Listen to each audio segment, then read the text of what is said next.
یہ کہانی ہے طاقت، سیاست اور بدلتی دنیا کی، جہاں ہر نام اپنے اندر ایک طوفان چھپائے ہوئے ہیں۔ عمران خان، لبنان، اسلام آباد، دمشق اور فلسطین، یہ سب نام نہیں، یہ ہے آج کی دنیا کی سب سے بڑی حقیقتیں، اور میں ہوں انس احمد زائی، آپ دیکھ رہے ہیں سچ کی آواز۔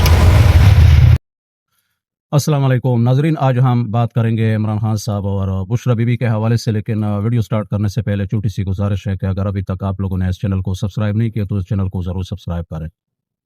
دوستو، پاکستان میں اب صرف سیاست نہیں ہو رہی، بلکہ آہستہ آہستہ ایک نظام بنایا جا رہا ہے جہاں خاموش رہنا ہی زندہ رہنے کے لیے شرط بنتا جا رہا ہے۔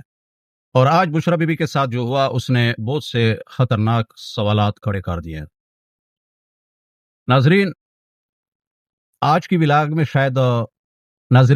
ولاگ شاید ان ولاگز میں سے ایک ہے جسے سننے کے بعد آپ خود سے ایک سوال ضرور پوچھیں گے کہ آخر پاکستان جا کہاں رہا ہے۔ ایک خاتون رات کے اندھیرے میں جیل سے نکالی جاتی ہے، اسپتال منتقل کی جاتی ہے، نہ خاندان کو بتایا جاتا ہے اور نہ وکلاء کو، اور نہ قوم کو کوئی حقیقت معلوم ہوتی ہے، اور پھر چند گھنٹوں بعد خاموشی سے واپس جیل منتقل کر دیا جاتا ہے۔ دوستو، یہ صرف بشرا بی بی کا معاملہ نہیں ہے، یہ اس نظام کی تصویر ہے جو آہستہ آہستہ ہر اختلافی آواز کو کنٹرول کرنا چاہتا ہے۔ آج ہم بات کریں گے بشرا بی بی کے اچانک ہسپتال منتقلی کی، عمران خان کے خلاف بڑھتے دباؤ کی، اور تحریک انصاف کے اندر پھیلتی مایوسی کی، اور ان سیاستدانوں کی جو آج وہی پالیسی اپنا رہی ہے جنہیں کبھی انہوں نے خود کو تباہ کیا تھا۔ تو دوستو، آخر حقیقت کیا ہے اور پاکستان کس طرف جا رہا ہے؟ آئیے شروع کرتے آج کا انتہائی اہم ولاگ۔ تو دوستو، پاکستان میں اب بہت سی چیزیں ایسے ہو رہی ہیں جو کچھ سال پہلے ناقابل تصور تھی، لیکن آج وہی چیزیں نارمل بنائی جا رہی ہیں، اور سب سے افسوسناک بات یہ ہے کہ عوام کو بھی آہستہ آہستہ ان سب کا عادی بنایا جا رہا ہے۔ اب دیکھیں بشرا بی بی کے معاملے کو، رات کے اچانک خبر آتی ہے کہ انہیں اڈیالہ جیل سے اسپتال منتقل کر دیا گیا۔ کہا گیا کہ ان کی آنکھ میں مسئلہ ہے، طبیعت خراب ہوئی، علاج کی ضرورت تھی۔ لیکن سوال یہ ہے کہ آخر اتنے خفیہ انداز میں کیوں لے کے جاتی ہے؟ نہ کہ خاندان کو بروقت اطلاع دی گئی، اور نہ وکلاء کو بھی بتایا گیا، اور نہ کوئی باضابطہ میڈیکل رپورٹ سامنے آئی ہے۔ بس جیل کا عملہ آیا اور سیکورٹی لگی اور انہیں ہسپتال منتقل کر دیا گیا، اور پھر کچھ گھنٹوں بعد خبر آتی کہ انہیں واپس اڈیالہ جیل منتقل کر دیا گیا۔ تو ناظرین، یہ کوئی معمولی بات نہیں ہے، یہ ایک سیاسی قیدی کی اہلیہ ہے، اور ایک سابق خاتون اول بھی ہیں، اور سب سے بڑھ کر ایک خاتون ہے۔ تو دوستو، کیا اس ملک میں اب اتنا بھی حق باقی نہیں رہا کہ کسی خاتون کے اہلیہ کو اطلاع دی جائے؟ کیا اب انسانی حقوق صرف محسوس خاندانوں کے لیے رہ گئے ہیں؟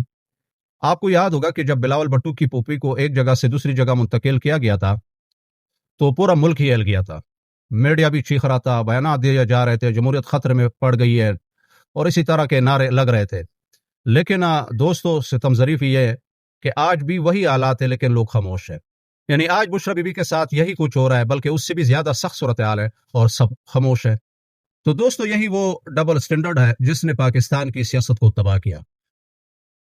اب ناظرین، میں آپ کو ایک اور خطرناک بات بتاؤں کہ پاکستان آہستہ آہستہ اس سمت جا رہا ہے جہاں ریاست ہر چیز کو کنٹرول کرتی ہے، جہاں عدالتیں آزاد نہیں رہتی، جہاں میڈیا صرف وہی بولتا ہے جو اس سے بولنے دیا جاتا ہے، جہاں سیاسی جماعتوں کو توڑا جاتا ہے، اور جہاں عوام کو خوف میں رکھا جاتا ہے۔ دوستو، میں اکثر شمالی کوریا کی مثال دیتا ہوں، کام جونگ اون کا، جہاں ایک شخص کے خلاف بولنا جرم بن جاتا ہے، جہاں میڈیا مکمل کنٹرول میں ہوتا ہے، جہاں عوام کو صرف وہی دکھایا جاتا ہے جو حکومت چاہتی ہے۔ اور دوستو، افسوس کے ساتھ کہنا پڑتا ہے کہ پاکستان بھی آہستہ آہستہ وہی ماحول بنتا جا رہا ہے۔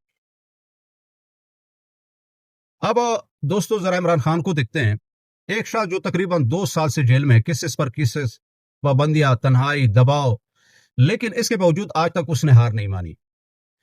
عمران خان صاحب نے قوم سے وعدہ کیا تھا کہ وہ جھکے گا نہیں، اور آج تک وہ اپنے موقع پر کھڑا ہے، اور اس نے کہا تھا کہ مجھے ڈرا دینا ان کی حسرت رہ جائے گی۔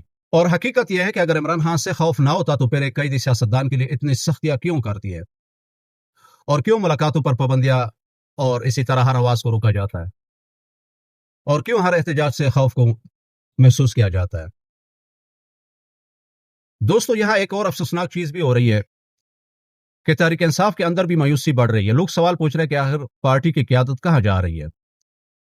پہلے علی امین گنڈا پور آئے، لوگوں نے امیدیں لگائی، اور پھر جب سہیل افریدی صاحب آئے تو لوگوں نے شاید اب کچھ بدلے گا یہ بھی انہوں نے امید لگائی، لیکن دوستو آہستہ آہستہ کارکنوں کو محسوس ہو رہا ہے کہ پارٹی کا بیانیہ بدل رہا ہے۔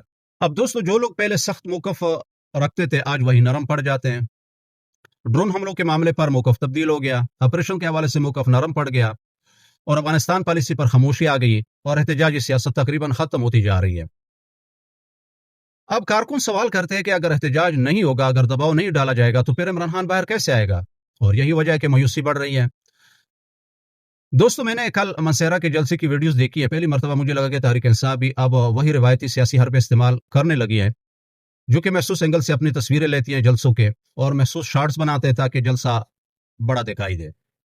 اور یہی کام پہلے مسلم لیگ نون اور پیپل پارٹی کرتی تھی کیونکہ ان کے جلسوں میں لوگ نہیں آتے تھے، لیکن جب ایک انقلابی جماعت بھی وہی طریقے استعمال کرنے لگے تو پھر سوال تو اٹھتے ہوں گے۔ ناظرین آپ ذرا مریم نواز کے بیان کی بھی پوسٹ مارٹم کرتے ہیں۔ دوستو مریم نواز کہتی ہے کہ ایک ایسی ہیلتھ انشورنس پالیسی لائیں گے کہ لوگ جہاں چاہے علاج کرا سکیں، لیکن دوستو سوال یہ کہ یہ پالیسی تھی کس کی؟ اور یہ تو عمران خان کا ہیلتھ کارڈ تھا، وہی ہیلتھ کارڈ جسے ان لوگوں نے بند کیا تھا، اور وہی منصوبہ جس پر تنقید کی گئی تھی، اور آج 4 سال بعد دوبارہ وہی منصوبہ لایا جا رہا ہے۔ تو دوستو اسے کہتے ہیں عوام کے سامنے یو ٹرن اور شرمندگی بھی محسوس نہ کرنا۔ دوستو اب اسحاق ڈار صاحب کا ایک بڑا دلچسپ بیان آیا، انہوں نے کہا کہ ہم نے فریقین کو باور کرا دیا ہے۔ فریقین جانتے ہیں ناظرین، یعنی امریکہ اور ایران کو، ان کو ہم نے باور کرا دیا کہ سعودی عرب ہمارے لیے نو گو ایریا ہے۔ اب ذرا غور کرے فریقین کون؟ ایران اور امریکہ۔ دوستو کیا واقعی پاکستان امریکہ کو اس انداز میں وارننگ دے سکتا ہے؟ حقیقت یہ ہے کہ پاکستان کی اسٹیبلشمنٹ کبھی بھی امریکہ کے ساتھ براہ راست ٹکراؤ نہیں چاہتی۔ اور دوستو آپ کو یاد ہوگا جب سلالہ واقعے میں پاکستانی فوجی شہید ہوئے تھے تب بھی پاکستان نے صرف علامتی احتجاج کیا تھا، سپلائی لائن بند کی گئی، لیکن براہ راست کوئی بڑا رد عمل نہیں دیا گیا، کیونکہ دوستو حقیقت یہ ہے کہ عالمی طاقتوں کے سامنے پاکستان کی پوزیشن بہت محدود ہے، لیکن ہمارے سیاستدان ایسے بیانات دیتے ہیں جیسے پوری دنیا ان کے اشاروں پر چل رہی ہو۔ تو ناظرین پاکستان اس وقت ایک بہت نازک موڑ پر کھڑا ہے، معیشت دباؤ میں، سیاست تقسیم کا شکار ہے، اداروں پر سوالات اٹھ رہے ہیں اور عوام مایوسی میں مبتلا ہے، لیکن ان سب کے باوجود ایک چیز اب بھی باقی ہے اور وہ ہے عوام کا شعور۔ لوگ سب کچھ دیکھ رہے ہیں، لوگ سمجھ رہے ہیں کہ کون کیا کر رہے ہیں اور وقت ہمیشہ ایک جیسا نہیں رہتا۔